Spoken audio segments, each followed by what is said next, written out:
Okay. Okay. You got it. Amy. Okay. So want to welcome everyone to tonight's program. It's part of our series on food justice.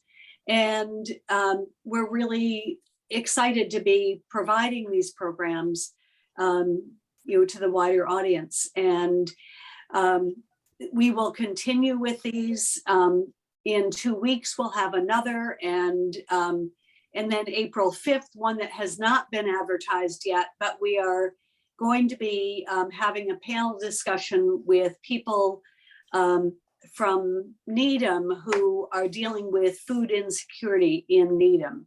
And so we're really pleased to be bringing this series. And I'm going to let Neil introduce our wonderful speaker. And I would ask that everybody mute themselves so that it just makes the presentation go better. So thank you for doing that. Okay, great. Thank you, Amy. And let me introduce to you an almost former colleague of mine. It turns out that I retired probably one semester before she started at Northeastern Economics Department. This is, and I'm going to mispronounce her name, and I will apologize again to her, Madhavi Venkatesan. She's an assistant teaching professor at Northeastern of Economics, I'm sorry, at Northeastern. Her talk is going to be The Circle of Life. She will address the life cycle of food from production to disposal, including the relationship between value and price. She will highlight the relationship between market demand, human health, environmental sustainability, and how food provides an opportunity individually and collectively to be part of a meaningful planetary stewardship. She, as I just mentioned, is an assistant teaching professor at Northeastern. She's published 3 books for the series A Framework of Sustainable Practices, and her 4th text is called SDG 8, Sustainable Economic Growth and Decent Work for All. She has a text coming out shortly on economics of sustainability.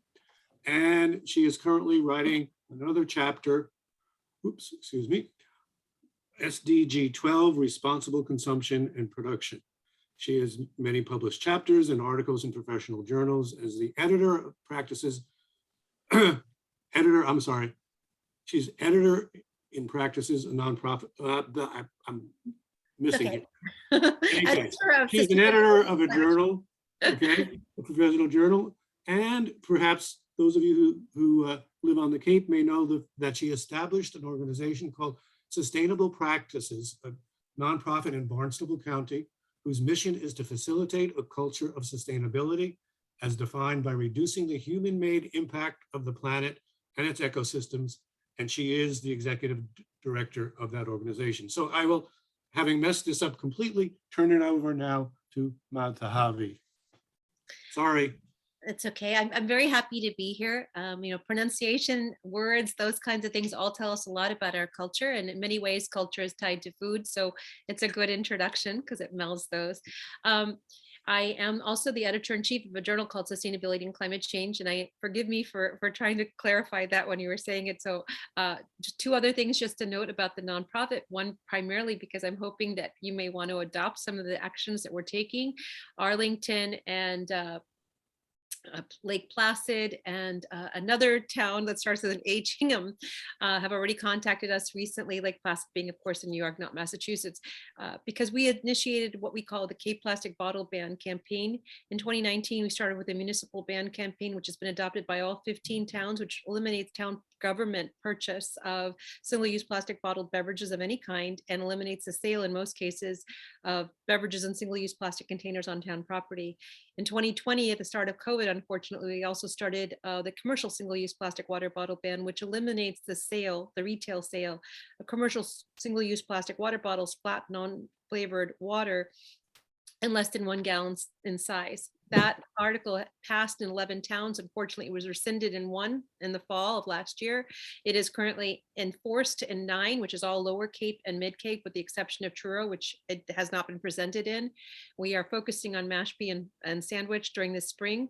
If we can get them, we will maintain 11 towns. We'll go after the remaining 4. Our goal is to have all towns on the Cape have a retail ban on single-use plastic water bottles. And in many ways, it ties, and it is a good introduction to the discussion we're going to have today.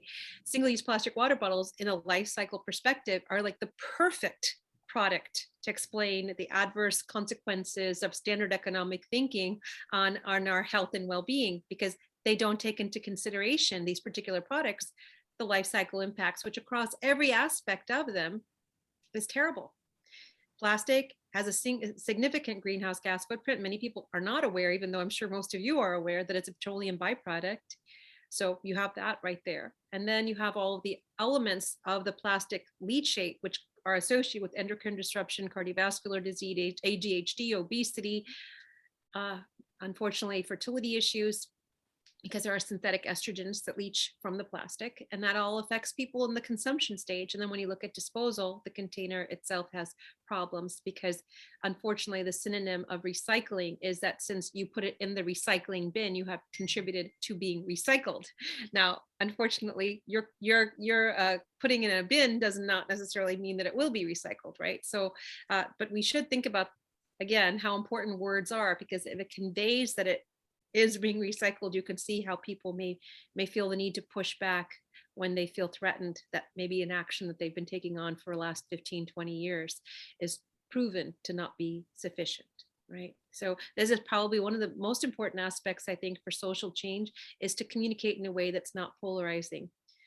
So we'll see if I do a good job with that with you today, because I have very strong opinions myself, but I guess sometimes it helps, if we see each other on a regular basis, we can create a camaraderie of spirit, so you know that there's nothing adverse or adversarial in my comments, but we don't have that. So I'm just going to ask you to give me the benefit of the doubt, and we will discuss any comments that you may have.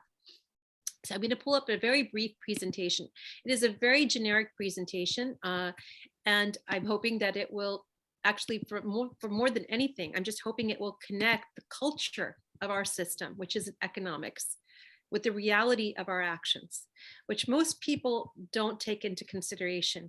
Unfortunately, the separation between the 3 major pillars of society, the consumer, the investor, and the government, also in many ways parallels our separation from the economic framework, as though somehow it's independent or other of us. So if you'll just bear with me one second, I will pull up this set of slides. I did use a ladybug because I do believe ladybugs offer a sense of hope. I can't tell you how much hope we can have for the future, but as long as we are alive, we always have the potential for hope. So this particular title is just to look at a circle of life, because it gave me the most broad method of speaking with you. And this is really just all about food, and that's what we will talk about. But there are 2 things before I get started, these are just the main points that I'm going to discuss with you. But the thing that's really interesting about food is that it's a necessity. If you ask people, what do you need to live? Unfortunately, things that aren't necessarily always food come up, but usually it's for food, clothing, and shelter. But the reality is it's oxygen, water, and food. So it is a necessity. It is a third one. You can live a little longer without it, because our bodies naturally develop body fat and other mechanisms for us typically to be able to handle hunger for a little period of time. But food actually is something we don't think about as much as we think about things that aren't really necessities for us. And this is the interesting part of our society. If we actually sit back and we are a little bit mindful, we start to think, we can see very clearly how we put more value on things that really don't contribute to the value of our life, and less time, energy, and effort on the things that do. And this, in many ways, is tied to our economic framework, because we are blinded by this marketed demand into just being fundamentally consumers. And that has also translated to this concept of that being a right, that we have a right to consume whatever we want. The concepts of freedom that also tie into the need for regulation and also to determine the type of products we create isn't necessarily engaged in this discussion very often. So I'm really going to ask you to think about that a little bit as we go through this process. If you have a society where people all value similar things, you don't need as much regulation because people are self-regulating to enable the things that they value to stay in existence. Regulation actually shows us, and the level of regulation shows us what are the norms of a society. Our regulations show us that we are a speed to market, business biased society that also, for some reason, has a default thought process that whatever is available for us is safe, irrespective of the fact that we are pro-business and speed to market. So this inconsistency is one of the issues that we have to contend with as an individual in this economy. Is why do we have this breakdown and this false sense of trust? And how are we also individually responsible? To the extent that we are consumers and want to have low prices, and to the extent that we have investment portfolios and want financial returns, we are actually helping to promote those issues. And then on top of it, to the extent that we do not bother to really get to know who we elect into office, we actually are contributing to it as well. So it's not as though we don't have an option. It's that we don't take that option. And it's become, unfortunately, very normalized in our society to look at the other pillar and say it's their fault or their responsibility, when each one of us as an individual really is all three of those entities. So I hope that we'll talk about that a little bit as we move forward. But before I even start, one more thing I want to just mention, and I think I just tied on this a little bit a few minutes ago, is that economics is our culture. It determines how we look at life. It even defines how we think of purpose in a secular system. We really define our purpose by material accumulation. There really isn't, if we actually think about purpose, then we probably are going to maybe have an opportunity to think something more than that. But most of us just go through life without necessarily thinking about it, not even recognizing that all we've done is just fulfilled a role. Not even consciously, but just doing it as an unconscious behavior. Because we are born economic agents and we die economic agents, and we're never really engaged in the critical assessment of the type of economic agent we are and whether it even makes sense. And because we rely so heavily on quantitative or numeric methods of measurement as the proxy for how we feel or the qualitative attributes that really frame our life existence, we unfortunately have become a situation in our country, I would argue, that focuses primarily on the quantitative and has forgotten completely that it has to also tie to the qualitative. So some of these themes will hopefully show up when we're talking today as well. So first, let me just talk about what a simple life cycle assessment is. I've mentioned this already. When you look at a plastic bottle, the life cycle assessment basically is the framework of extraction to production to consumption to disposal. Most products that we consume are what we would call cradle to grave products. They are not designed to be repurposed. I cannot think of one product that is cradle to cradle, which means that at the point of its end in use in current form, it would then become an input for reuse. That is a new industry, and I'm hopeful that we will have a whole group of product designers coming on board that think about that at the design phase, so that way we actually have real cradle to cradle products. But food is a cradle to grave product. It can be composted, but as we'll see in a few minutes, the majority of food is not composted.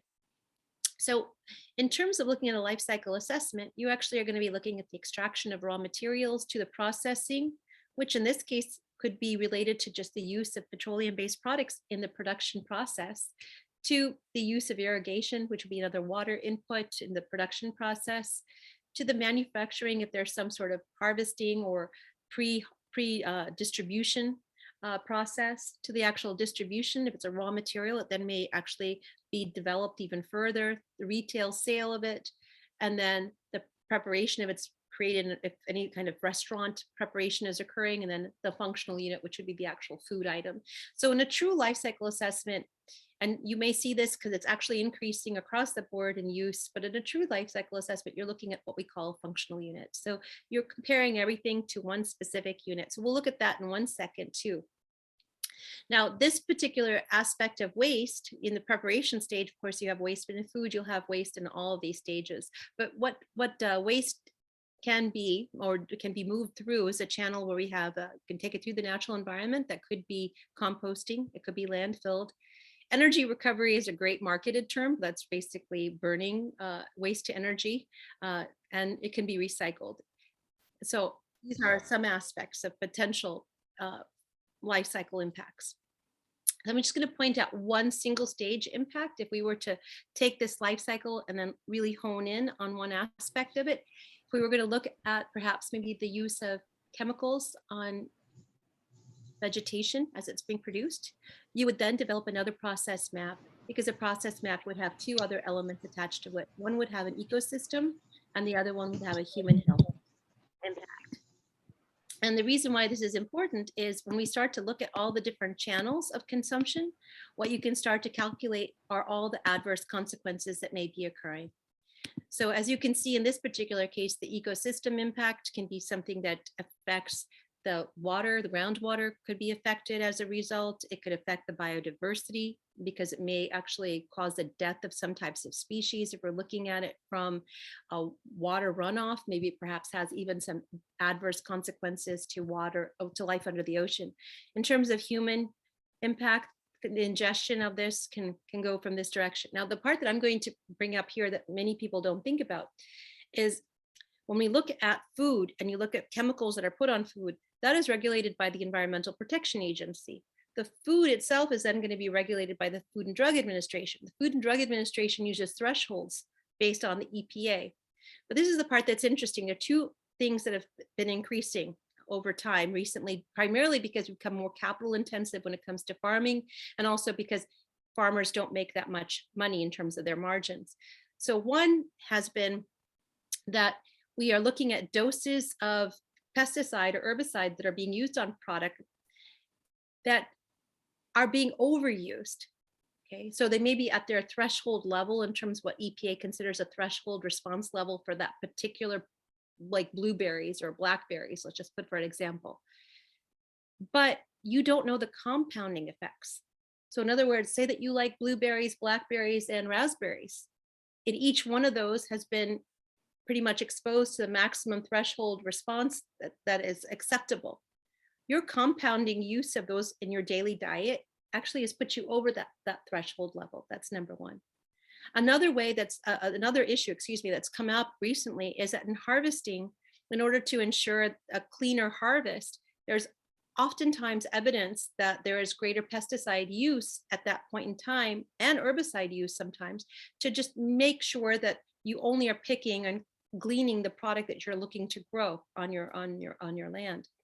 So what does that mean? Well, when the EPA is testing, they're not testing it based on a harvesting level. They're basing it on a growth level, which would only happen intermittently. So that means you have a higher dose of this chemical on these products right at the point in time of harvest. So this is an important aspect that's not necessarily thought about, but I think the one that's more important is probably the compounding effect that I brought up a moment ago. Now, the other aspect of looking at the life cycle is to look at the actual greenhouse gas footprint. And this one, as I told you in the first slide, or shared with you in the first slide, there's a functional unit. The functional unit here is the kilogram of food. So here it's showing you what the variations are for 1 kilogram of food in terms of the carbon emissions related to it, the greenhouse gas impact. And the reason why this is important is to the extent that we think of greenhouse gas issues as being significant for us, we should be pricing food in such a way to actually reduce the amount of impact. But in many cases, our food is not priced at all in relationship to the externalities that we're actually trying to mitigate or limit. In fact, it's working just in opposition to that. We're looking more at the profit and not even thinking about the externalized costs. And this is a big issue, and this will be something we'll talk about in 1 second when we look at prices relative to value. So just in terms of general externalities, there are several. I've only touched on a couple for the sake of time, but if you look at them. They make total sense. The thing about this discussion is that nothing I'm saying is outside the realm of common sense. It is perhaps outside the realm of our bounded rationality. So in other words, when I bring it up, it seems, aha, yeah, this makes sense, but we're not thinking about it every day. So to the extent that I can put it in the forefront of your mind, perhaps it has some value in the discussion. So air pollution, the pollution from fertilizers, which affects groundwater, it affects, which I know you're having a talk in the next few weeks, it affects the agricultural workers. It also affects the crop itself, so it affects the end customer. Industrial waste that comes as a result of this, which is a much bigger discussion. We'll not really touch on that this much, but if you have a question, I'd be more than happy to discuss it with you. Noise pollution, both in the transportation of food and perhaps maybe even potentially some aspects of its production. And then the collapsing of fish stocks, which we aren't really going to speak to directly on the slides, but I'm more than happy to talk to you about that. It's an area of my concern because obviously it ties also to plastic pollution. And then methane emissions, which comes from animal consumption. Now, the thing that's really interesting about this, and we'll talk about this in just one second, is the whole concept of marketed demand. Most of us consume food because we've been taught that we need a certain level of caloric intake, and we also need to have a certain type of dietary pyramid or plate distribution. And that's an area where we may not necessarily be aware or cognizant, but food lobbying has played a tremendous role in determining what kind of food we eat. So before we get there, let's just talk about the value price conundrum really quickly. So industrialized farming, as we just talked about, costs the environment almost $3 trillion every year. If we talk about the cost to clean up or remedy the issues that are caused by industrial farming, externalized costs are generally not accounted for by any industry unless there's litigation that then promotes the need to internalize those costs. But my argument there is unless the intent of that regulation is really understood both by the general population as well as the company and the sector within that, where that company resides, it's not going to really matter, because what you'll have is an exercise that is related to the letter of the law, but not necessarily its intention. Those are two separate things. So this is where we really have to have more conversation in order to be able to move that dial with regard to our economic framework, so that it more aligns to well-being than it does align to just the checking of the box that's related to how we measure well-being. Marketed demand was one thing I'd like to just highlight just for a second, and we'll go into food waste when you think about this. So we talk about marketed demand. Marketed demand is basically how we consume in our country.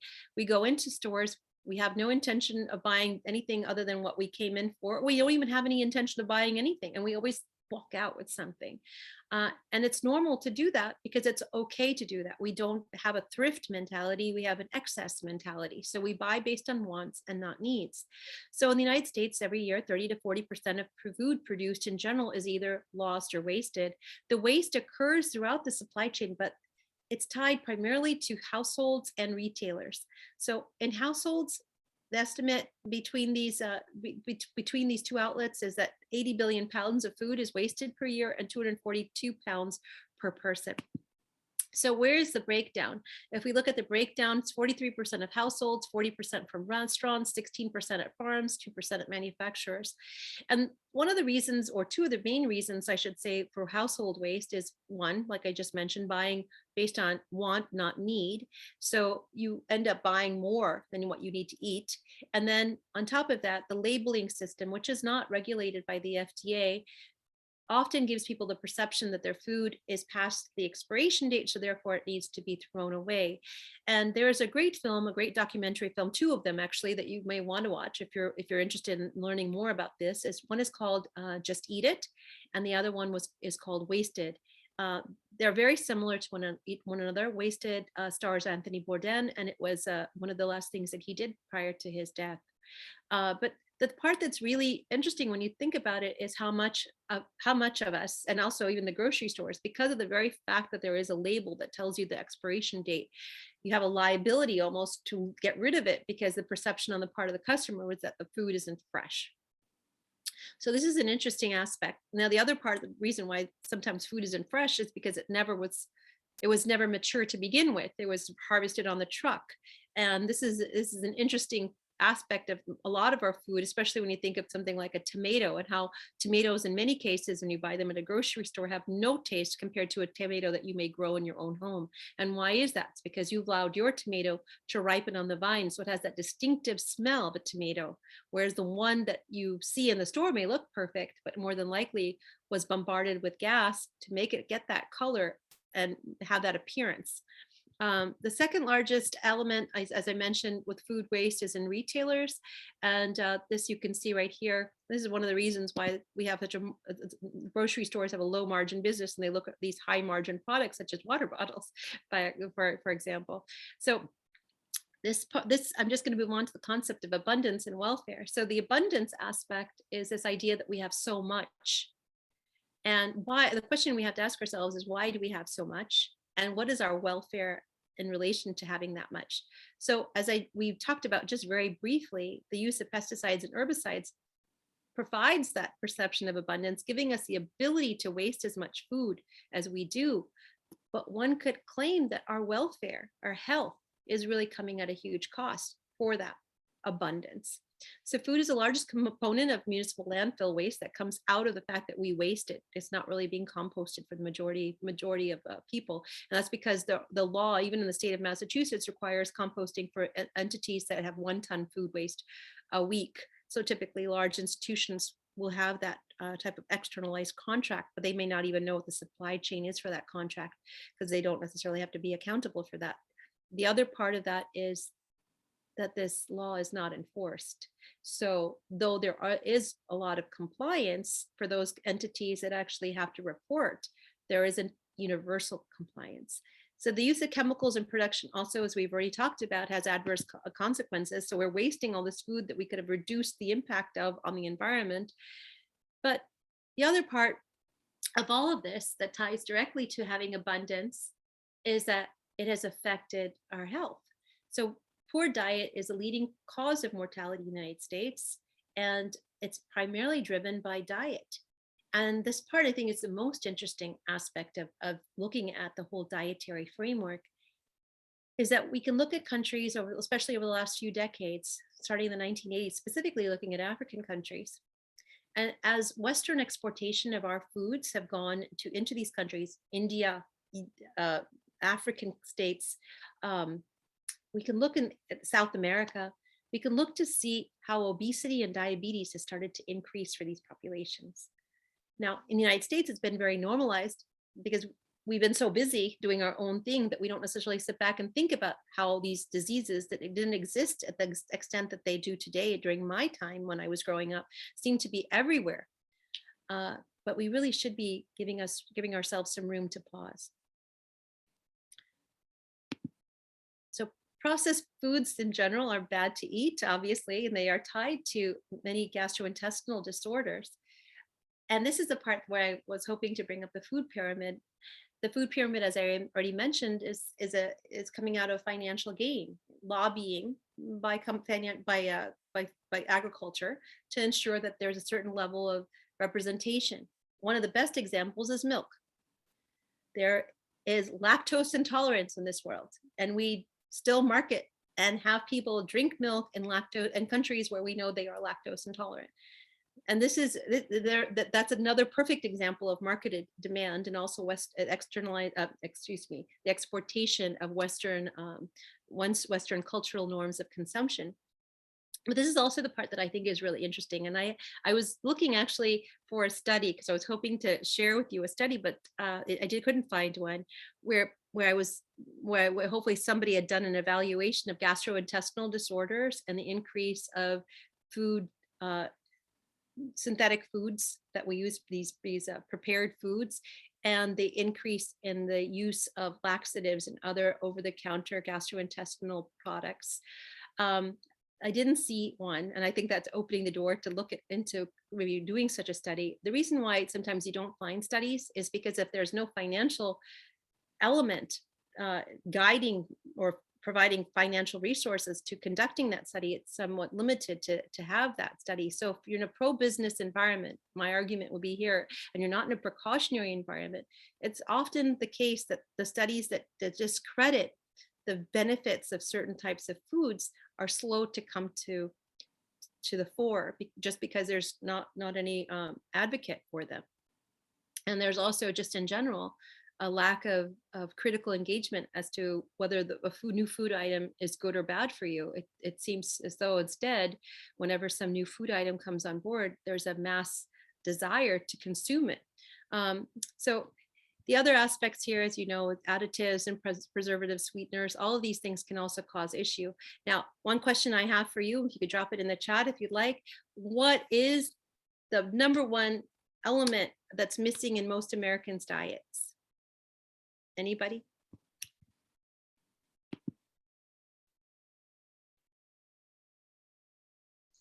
Fiber. That's 100% right. But most people think it's what?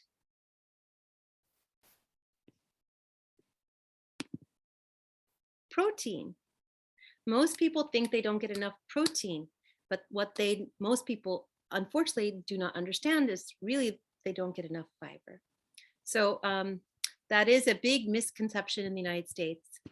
Of course, oops, oh, no. Sorry, I pushed the wrong button.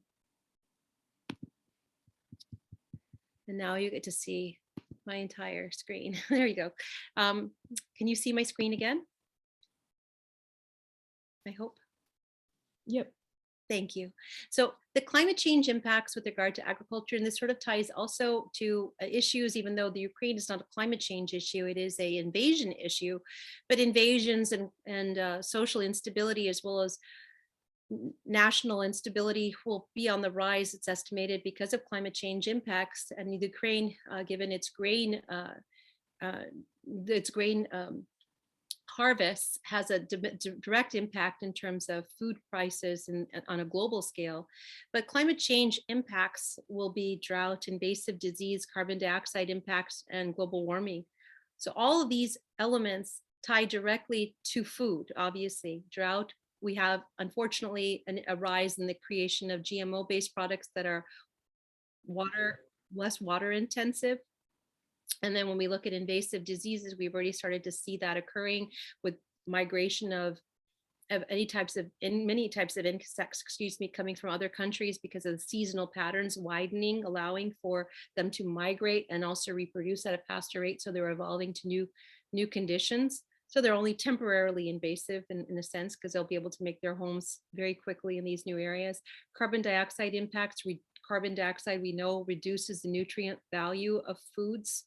And then global warming, of course, itself, because particular species that we've gotten accustomed to eating may no longer be able to be grown or provide as much value as they have in the past.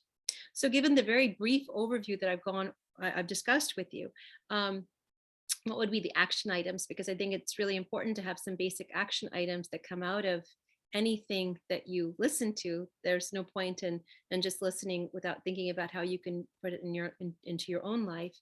Is buy what you need and not what you want. Shop local and shop seasonal. There is definitely a direct health benefit by shopping seasonally. Shopping local will give you a better understanding of what your local merchant is doing in terms of their growing of whatever foods you're purchasing.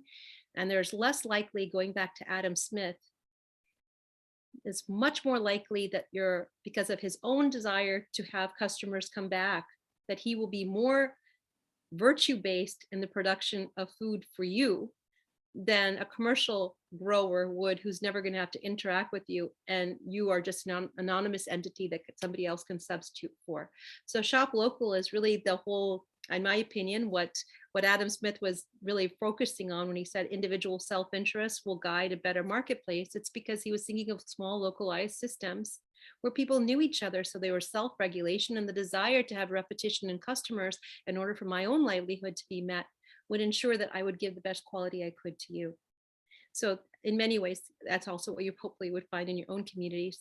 Pay attention to your body. And this is an area that I think that's starting to come to fruition. Many people are starting to understand that we just need to listen between our mind and our body, what our body is telling us in terms of what we physically need. It's unfortunate that we haven't, but in many ways, this is tied to our cultural orientation of somehow a man-made capability of fixing problems. when we are all natural entities. And this ties into economics too. We might not necessarily think about it, but directly from that perspective. But the way our economic system is, the system that we have been taught, and the one that unfortunately is still the majority in use, is that the human system is central and the environment is a subset of it. So therefore, humans have the ability to control the environment.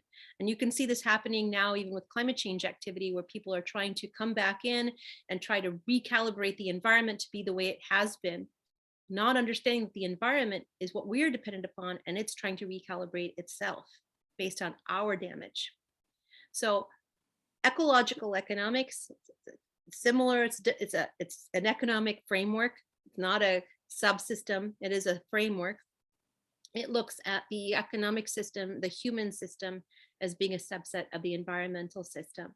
So it aligns more to this idea of being mindful to yourself. So express this process that I've discussed very briefly with you across all aspects of your life. And what I mean by that is buy what you need, not what you want. Shop local, shop seasonal, and pay attention to your body and be mindful. In many ways, this is what we were told in July 15th of 1979 by Jimmy Carter in the State of the Union address he gave at that time. He warned, at that time we were going through an energy crisis, and he warned us that we'd become a nation of consumers that had lost value in relationships, and we only measured people based on the things that they accumulated.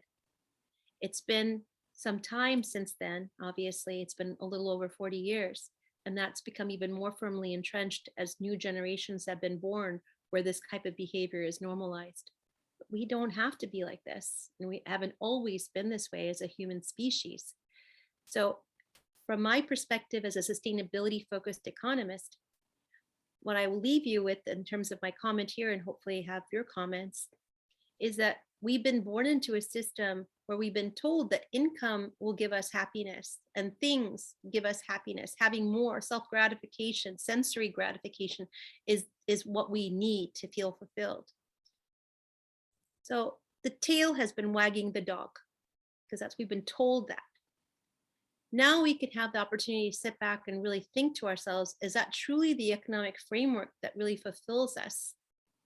Or are we fulfilled by human relationships, well-being, health, compassion, alleviation of poverty, not living with it? And if that is truly what we believe makes us feel well-being, we have an opportunity, because of the speed of climate change, because it is a global threat, to change that framework.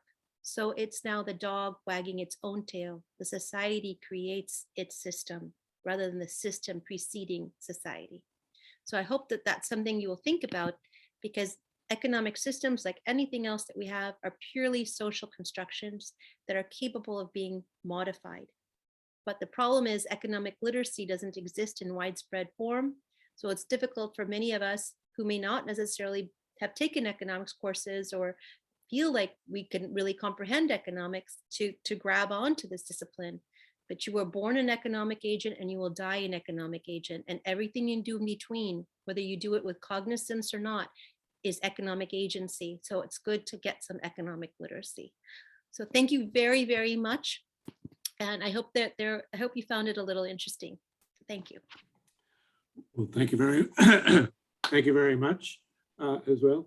By the way, one of the things that I found very interesting in following you, your lovely little video on YouTube about the blue jean market. Can you maybe put in the chat a link to that? Do you know that off the top of your head? No, but I'll be happy to put it in the chat nonetheless. It's a great little video, which sort of summarizes a lot of the things sort of focuses on one particular product and a lot of the issues you've just talked about. So I think it'd be great. And I think a lot of people might enjoy that and think about it. I guess I have a question, and you talk about we have the wrong system, but I'm not sure you've given us the details on what the right system is. Could you help us, or help me anyway, understand what you think is the correct system? and how we can change the current system that we have, if it's changeable? That's a very difficult question. I Sorry. would no, it's because it's difficult because the answer I'm going to give is going to probably be very controversial, but that's okay. Part of the problem that we have currently is we just have too many people. So population is an issue, but nature is correcting that right now for us. You know, if I'm going to be really blunt there, population growth is probably the number one biggest challenge that we have as a species. The idea that population growth can go on at this level that we've had as an absolute freedom of humans is just ridiculous. But I think that taking that aside, what we have to do is start to think about what makes us feel fulfilled. It is one set of cultural norms that has dominated a global behavior. There's ample evidence to show us that there have been cooperative societies and there are still cooperative societies in existence. The issue is, when I ask this question in my classes, are we naturally aggressive or are we passive? And people will say aggressive. Are we naturally competitive or cooperative? People will say competitive. Those have been normalized in us. You don't compete all the time, and very few of us want to have to compete all the time. We actually get more enjoyment and pleasure out of being in a cooperative system where we feel valued, we're giving, and the other person is giving back to us. So there is some evidence to show for that. On top of it, aggression by its very nature, by its very definition, would stomp out passivity. So the fact that aggression tends to be the norm, or what is evident to you, is self-evident in the very fact of its defining elements. So I think what we have to do is, unfortunately, we've looked at history for so long as just being a series of dates that we measure rather than the human experience behind them. And instead of critically engaging with the human experience behind them to understand how things have been normalized for us, we have lost that opportunity and allowed for that normalization to occur. So we have these perceptions of competition and aggression, and that there has to be poverty and there always has to be some sort of hierarchy. And that's where I would disagree. So it's based on your principal perspective of human behavior. Yeah, I mean, I understand what you're saying, but I'm not hearing a practical solution. How do we get from where we are to where you would like us to be? We can't do it all at once, and I could never give you a solution to say, this is how we could do it in the United States, and in 5 years we'll be there. What I can say is we can start doing it in our own local systems. And by doing it in a localized manner in your own local communities, you start getting involved, creating, when it comes to just food, creating what we would call a community-sponsored agriculture, or community-supported agriculture, excuse me. Also looking at ways where you support local businesses, where you actually come together as a community, you understand, you take your civic responsibility of going to town meeting, your participatory element. So you look out for the poor in your communities, you look out for the people who are lacking because they're living on fixed income while real estate property taxes are going up. Those are the elements you can do in your local communities. And as that takes a foothold across the nation, it would change. It has taken us a while to get to the point of living as strangers in our communities with one another. It's going to take a while for us to get to the point of living as neighbors. The starting point is the most challenging element, Neil, because the first thing most people will say is this can't happen. It's not possible. Anything is possible. What it is just that it's easier to say it's not possible and not to try. So that's why I refrain from answering these questions, because the answer is going to be quite simple. It's going to say, well, that's an impossible. It's our human nature. Well, who's told you that's our human nature, that we can't interact? And if you're already presupposing the conditions that preclude the outcome, right? Right. All right. I guess I see a hand instead of doing it in the chat. There's so few of us. Let's do it this way. I think, if that's all right with you. Of course. All righty. Ellen, fine. How about you ask a question and try to make it a relatively short one? And I apologize for asking 2 questions. You didn't. I don't know if I answered either one of them for you. Well, That's all right. if it's okay if I keep my camera off, I'm a bit tired at this time of the day. No I problem. actually wanted to address a little bit of your question, Neil. In terms of food growing in the world, there's these wonderful systems that have come about in the past 30, 40, 50 years that are based on more traditional systems and also new innovation. Things like permaculture, biodynamics, market gardening, growing in your own backyard. I spend my winters in farming, organic farming conferences, and it's just amazing the innovation that is happening. And we in New England are of particular benefit of these systems. It's just a really wonderful world that we get to be part of. And so I'll just leave it there for now. But my question is to really veer away from those systems and to ask you to speak a little bit about the commodities market game and how much that has an effect on food prices, and also the subsidy world that goes out towards usually the larger farmers, the grain farmers, the milk and dairy industry. And if you could talk about that and how much that is part of the game that many people don't realize about farming and food growing. Well, I can talk about the world price of food and how that affects poorer countries, because I think that was a little bit more evident. When it comes to price supports and subsidization, it's so challenging to discuss because they're different for different industries. But we can just maybe give a just general overview of that. Sounds okay. But the aspect that I think is interesting to talk about what specific to commodity prices is what's happening even for. If you look at your gas station, you can see the same thing, but looking at grain prices are starting to increase too. It's primarily because of the perception of what may be happening in Ukraine. I keep putting the Ukraine, and somebody told me the other day that I'm dating myself when I do that, but yeah, I was around when it was the USSR. So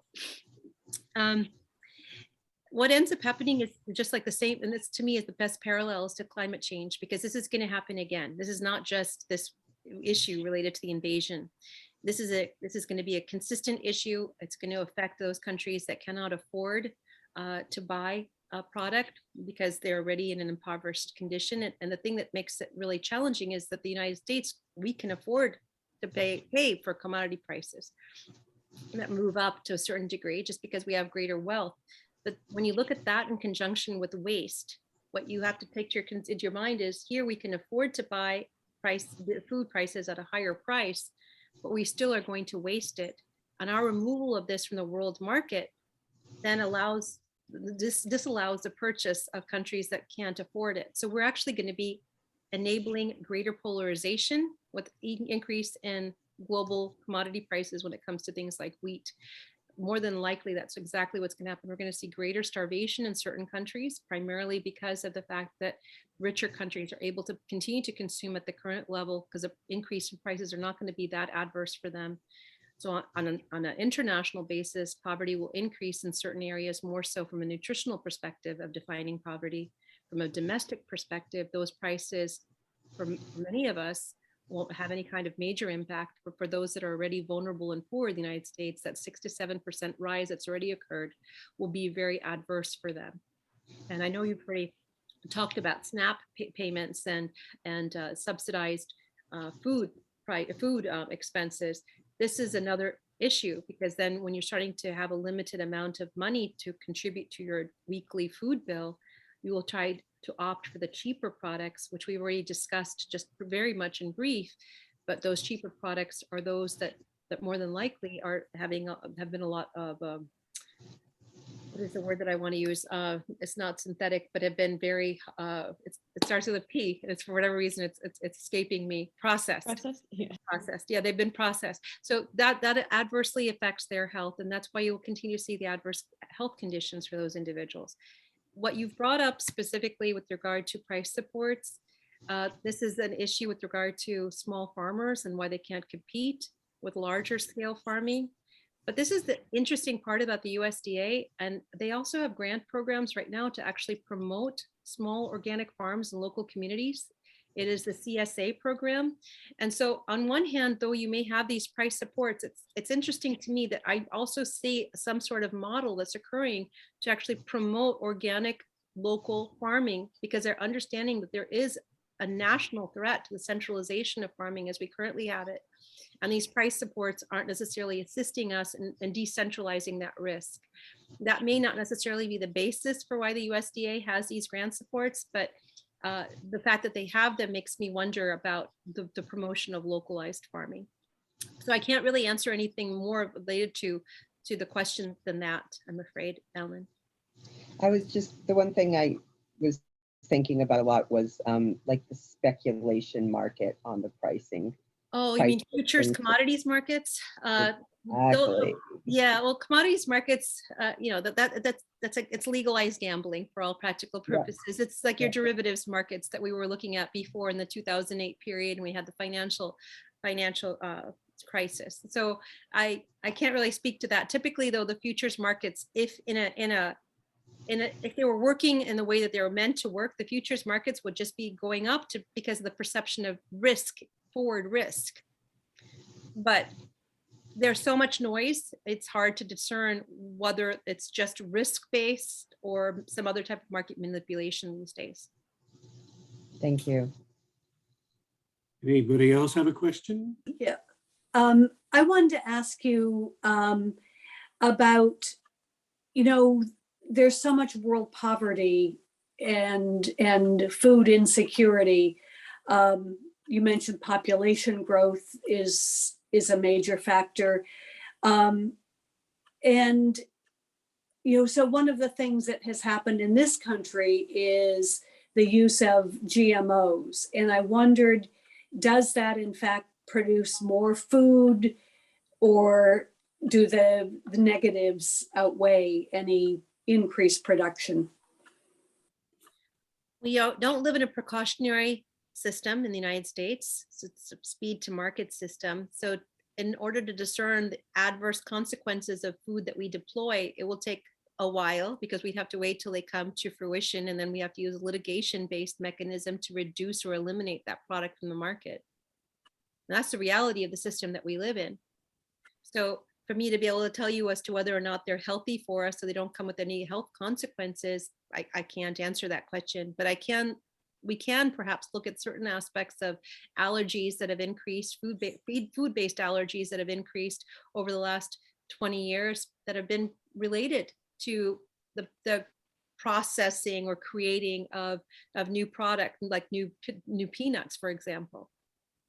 Again, we can't necessarily tie this to being a adverse health impact to everyone. That's the one other issue here, is the replication of a study depends on having all human subjects at least having the same ability to, you can say that this is what they've all been eating, this is what the conditions they've lived in.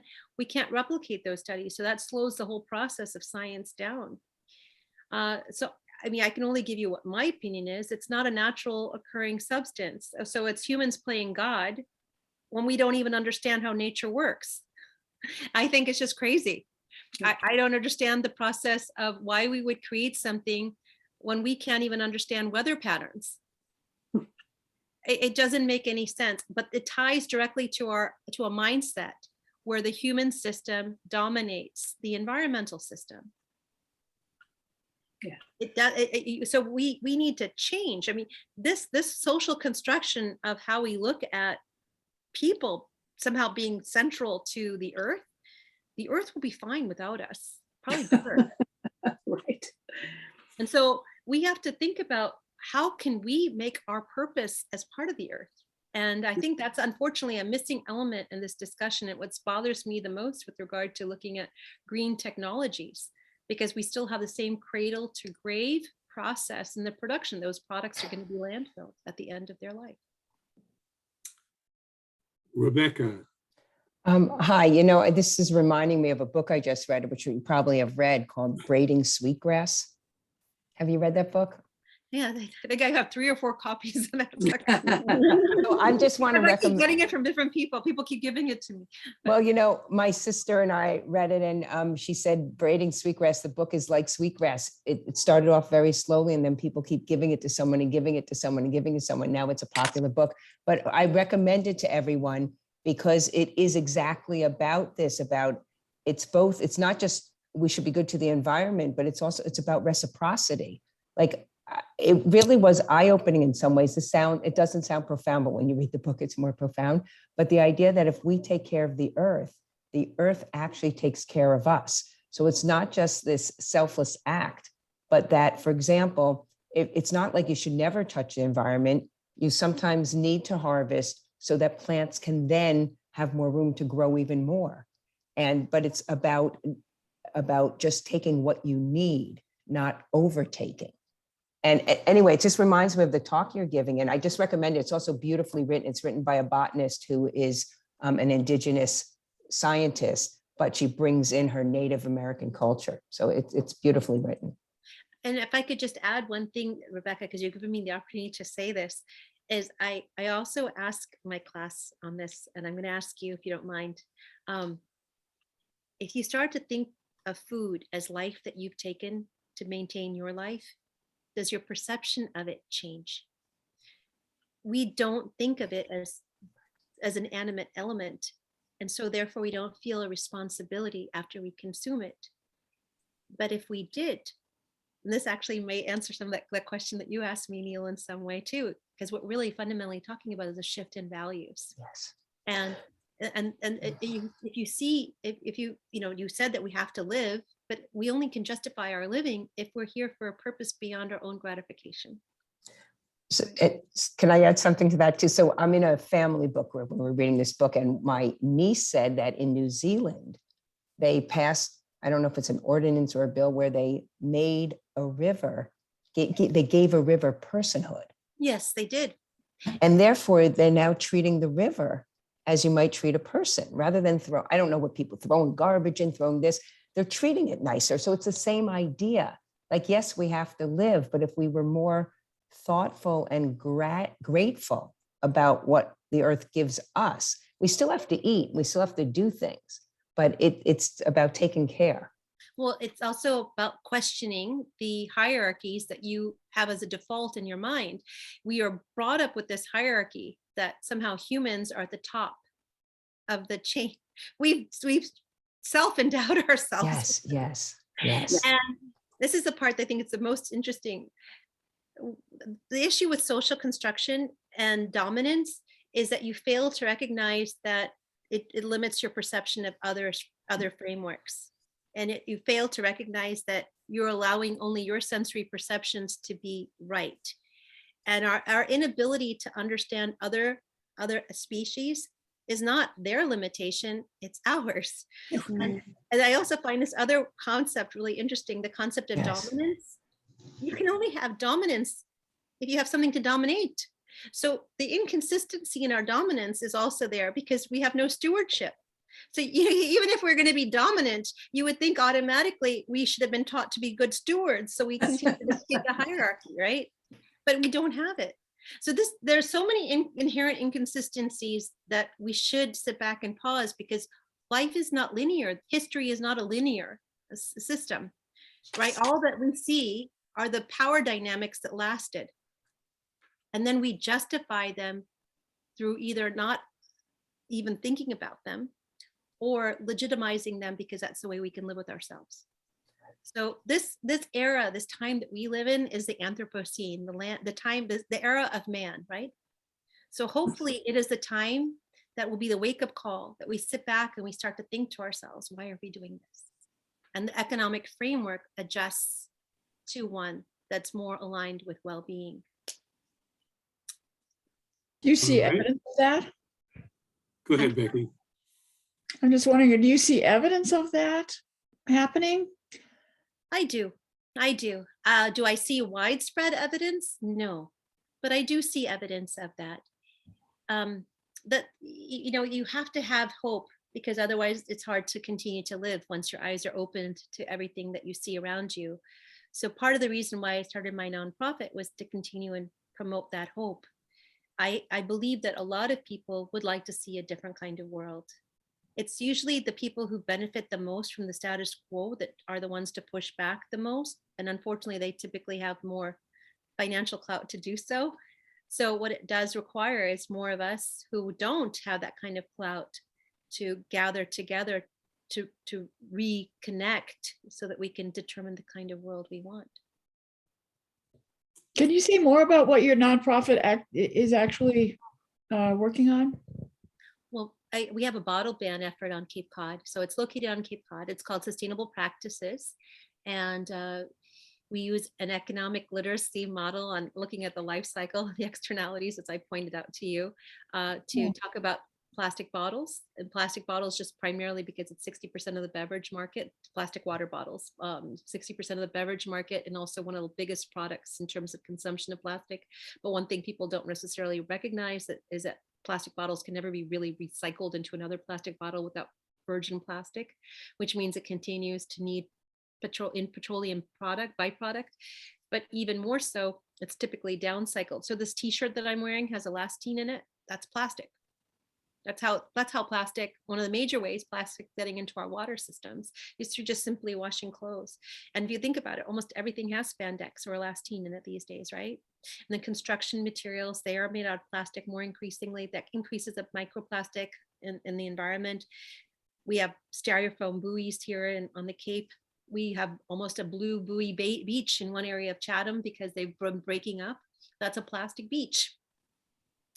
And this ties to the question, forgive me, I don't remember who asked it, but it was related to, just what we're doing to the environment because of lack of thinking of the consequences. Oh, it was related to GMOs. We didn't think about the consequences of plastic. We don't even know the level of risk it holds for us. We don't even classify it as an emerging risk in the United States, but on a global scale, it's being increasingly thought of as a risk. So a lot of other countries are doing whatever they can to eliminate convenience-based plastic.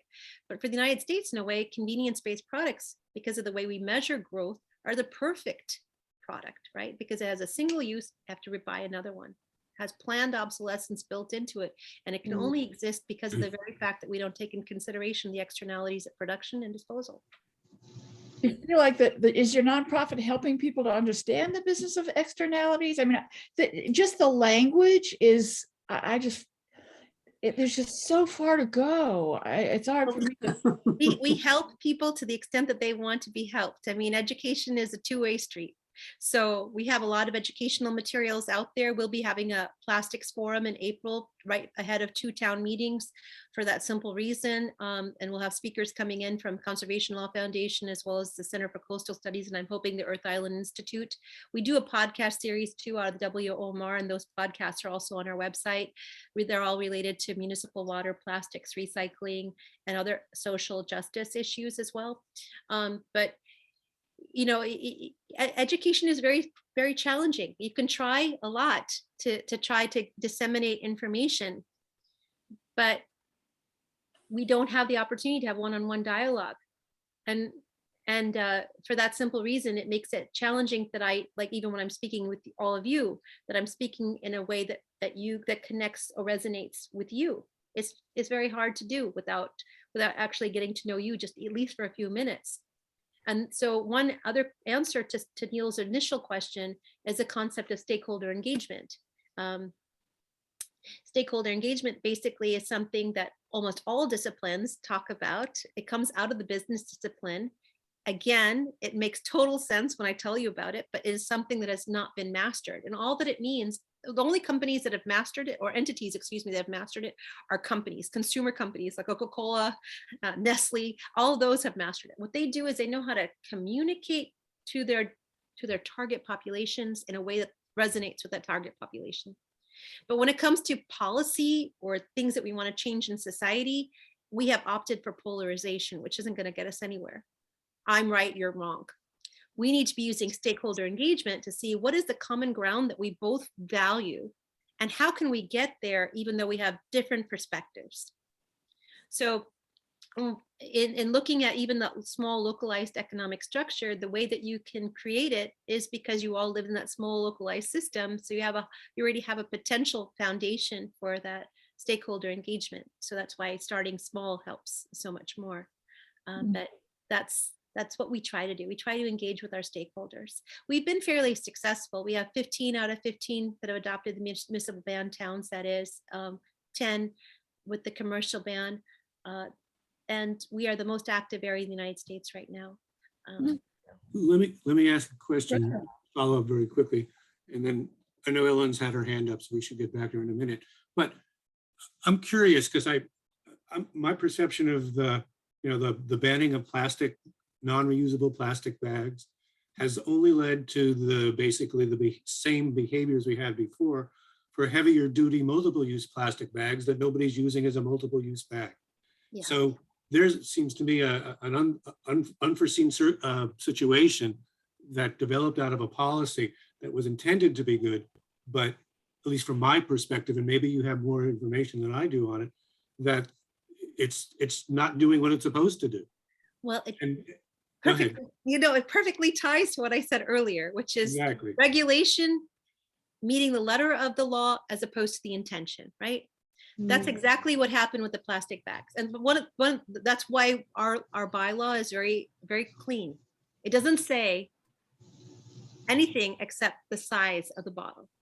What they made the mistake with those plastic bags is they put mils in it. They told you what the width of the bag could be. So they opened the door for a thicker bag to be created. They circumvented the regulation to keep the current bag distribution. Had they just said the elimination of plastic bags, it would have been a done deal.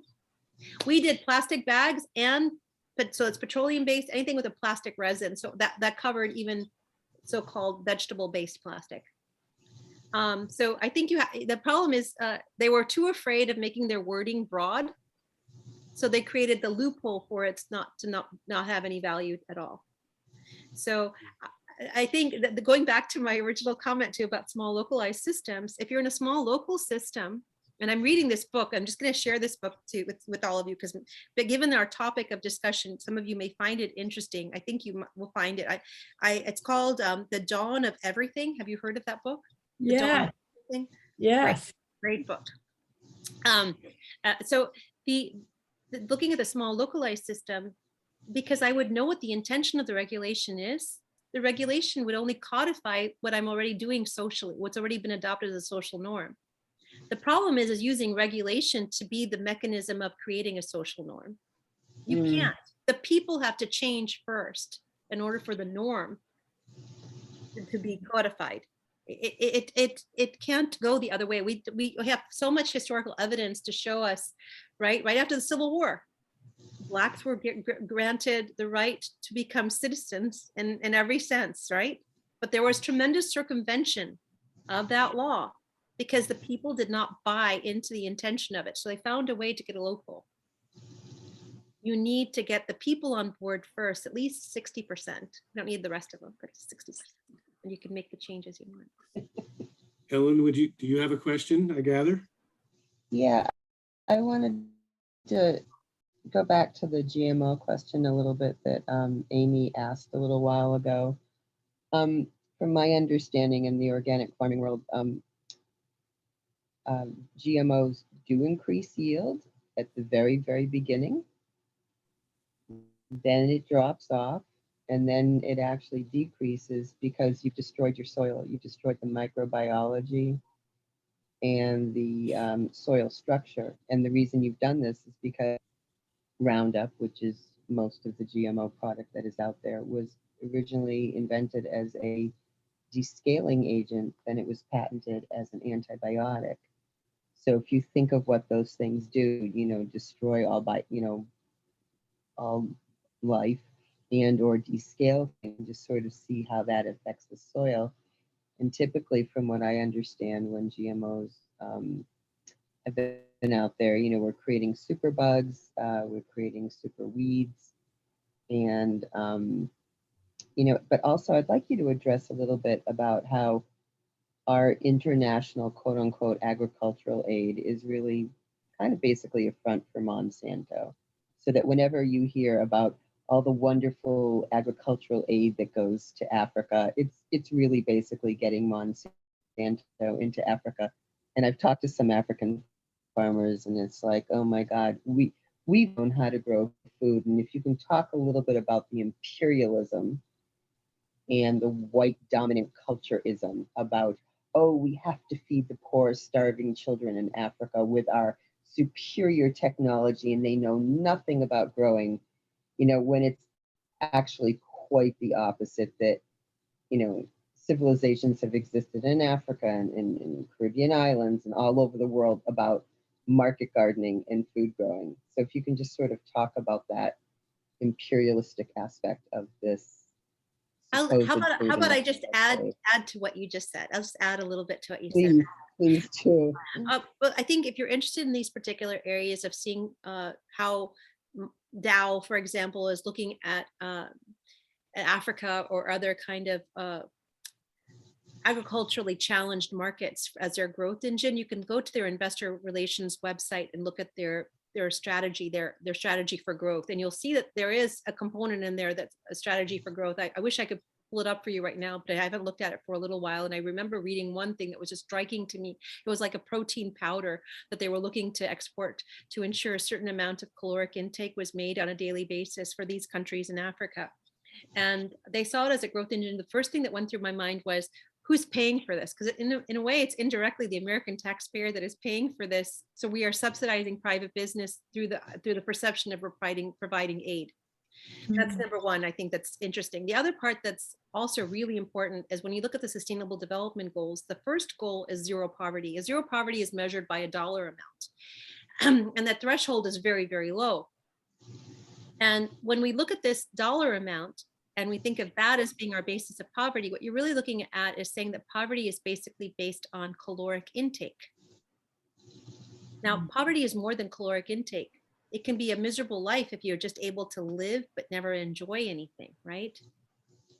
So this is the other aspect that I think needs to be taken into consideration that's part of this, that makes this into a much bigger and broader system, is that not only are we looking at these people as a growth engine because we're going to maintain their caloric intake by providing protein products which are GMO based, or providing the GMO based seed that they have to repurchase every year because it's not a real species, so it can't reproduce itself. We are also looking at keeping them alive in a very subsistence level, not for quality of life, but just by a caloric intake of life. So I think that's, if I can add just those elements, because I think you provided some food for thought with the comment that you made, Ellen. So, and if that's an interesting thing for some of you to think about. I mean, one of the aspects of poverty is time poverty. You have enough time to enjoy your life, to just be able to think and be calm with yourself, to have the ability to have a cup of coffee with a friend, to be able to have those social elements. We know what solitary life does to people in terms of mental illness. So all of these things are extremely important for us to talk about. They're tied directly to food, tied to growth, tied to GMOs, tied to drought conditions, tied to the upcoming climate change impacts that are only going to exacerbate anything that is happening to those people that are already vulnerable or marginalized.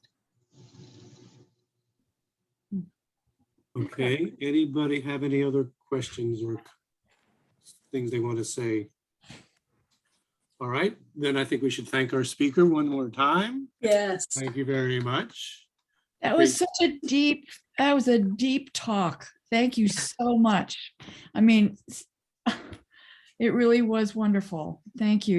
You tied together an amazing number of things. Thank you. Let me remind you, Amy already mentioned it, but and that next, in 2 weeks anyway, the fourth of the discussions is farm worker health and environmental justice, the perils of pesticide and intensive agriculture.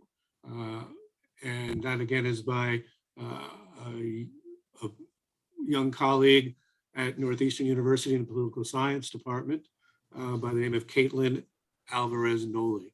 And Amy also mentioned, and I'm trying not to step on her toes too much, tomorrow night is the special Lyceum on the Ukraine. Amy, did you want to add anything others? Oh, we have the fifth one in this series is the local conversation on food insecurity in Needham and the Boston metropolitan area. Amy, was there anything else you wanted to mention? No, I think that was it. But I just wanted to echo Neil's thanks. It was absolutely just a wonderful conversation and has really opened up our eyes, or my eyes. My daughter has been saying some of these same things for the last week that she's been here.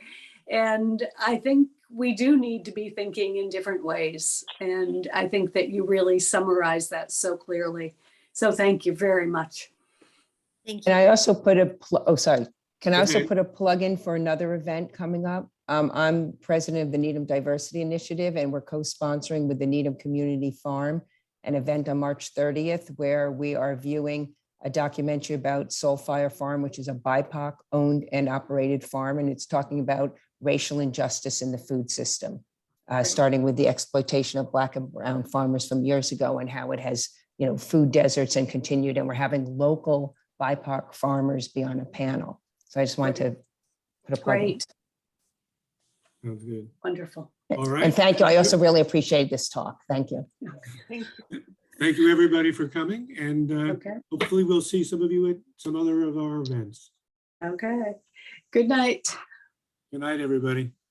Should I stay on at all or? 2 should I go seconds. off? 2 Yeah. seconds. Okay. We need to stop the recording too. Oh, yes. Thank you.